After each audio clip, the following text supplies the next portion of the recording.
Hi, my name is Mary Solheid, and I'm here to present to you my analytical research, and it is titled Meatless Matters, and it's an exploration on the effects of eliminating meat protein on your macronutrient, fiber, and caloric intakes.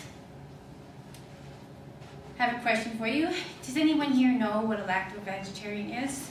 By show of hands, just a few people. For those of you who don't know, a lacto-ovo-vegetarian is someone who has eliminated meat protein from their diet, but still consume eggs and dairy products. So is anyone here identify themselves as a lacto-ovo-vegetarian? We have one. Maybe two. My hypothesis for my experiment or research was that if you eliminate meat protein from your daily consumption, that you would see an increase in your carbohydrate and fat consumption, coupled with a decrease in your protein consumption, which would then result in a decrease in your total overall caloric consumption. My interest in this topic is that I am a nutrition science major. I personally identify as a lacto-ovo-vegetarian, and I have frequently heard that vegetarians as a whole consume more carbohydrates and may contribute to an energy imbalance. So I kind of wanted to figure out if indeed vegetarians are actually carbohydrate-atarians. And I also have a personal interest in fitness and weight management.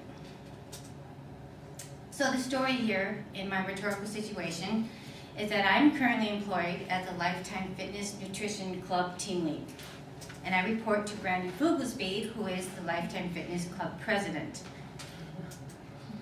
And at our club, we want to be relevant in our nutrition support and guidance to our members, and we have seen a recent rise in the amount of people who are interested in the vegetarian lifestyle. So in order to stay at the forefront, we need to have current information on what the nutrition habits are of vegetarians, so then we can support our members who seek out that type of lifestyle. The resources that I utilized were, for the print sources, I used my nutrition and biochemistry textbooks that had the basic nutrition information that I could include in my research. I also administered a study and used the data that I resulted from that study as my empirical source. And I also used the U of M library to access PubMed's collection of peer-reviewed journals. And finally, I used the SuperTracker program from the USDA.gov. My research methods. In my rhetorical situation, I approached club members who had previously expressed an interest in adopting the lacto-ovo-vegetarian lifestyle and asked them to participate in my 4-day study. My 4-day study consisted of 2 segments. The first segment was the two days of which the participants consumed meat as usual and everything else. And then the second segment was another 2-day segment of which they were asked to not consume any meat protein. And over these 4 days, they were asked to record all of their food and beverage consumption.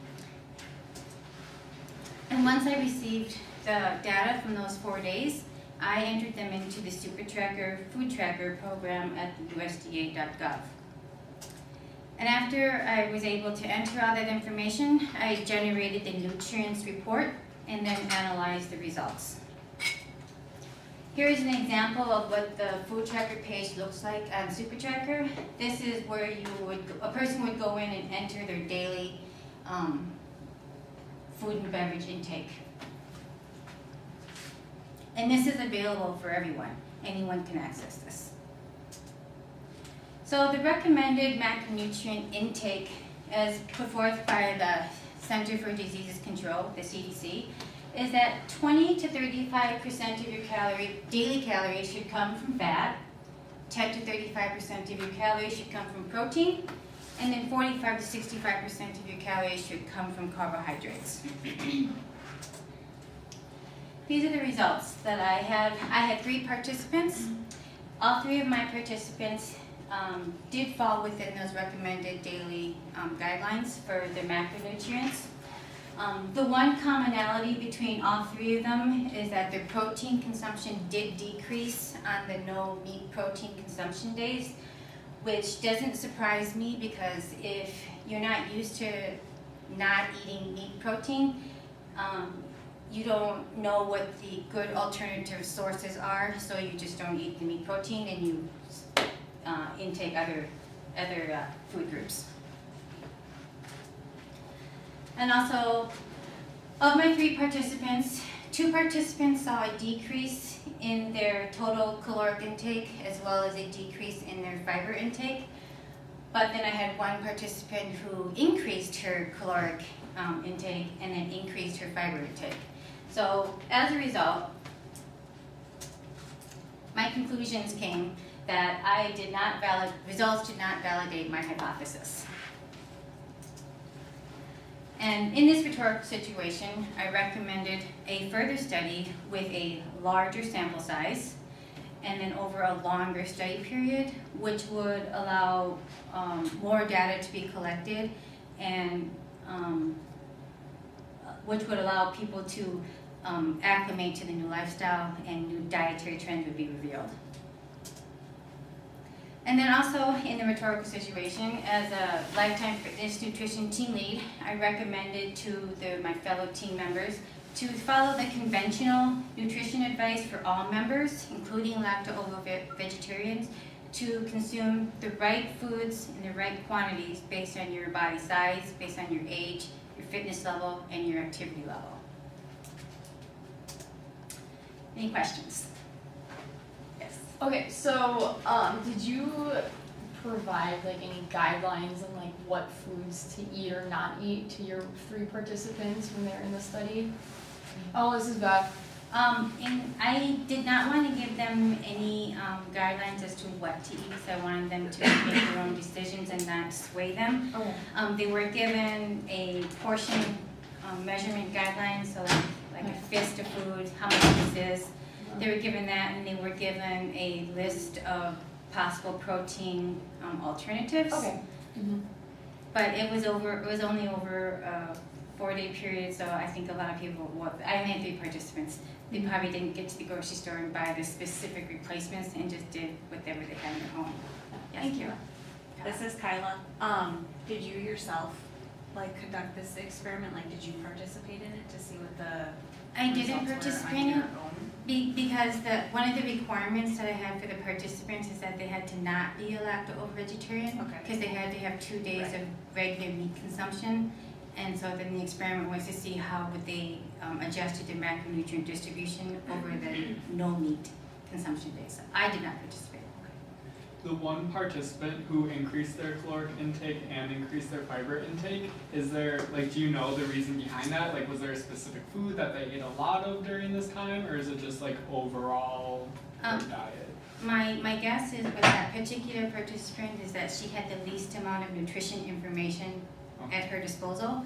So I think she didn't make the food choices as smartly as the other 2 participants. Okay. Yes. This is Morgan. Did you ever collect after the 4 days, how each participant felt after, after they didn't have protein one day, from having it, did they feel less energy, more energy, or? Well, actually, I did have that as a part of the information that I collected in my data. I just didn't include it in my study because it was just getting too convoluted if I was adding emotional things. But I think if I remember correctly, overall, the mood was pretty even. This is Laura. I noticed you only had 2 women and 1 man, but is there any difference in the long-term effects? Or anything between the way it's going to affect a man or a woman to change to this diet at all? I do not know that. I had 2 women. One was in her 30s and one is in her 50s, and then the male was a young adult. So I don't know what the long-term effect would be on that. Anybody else?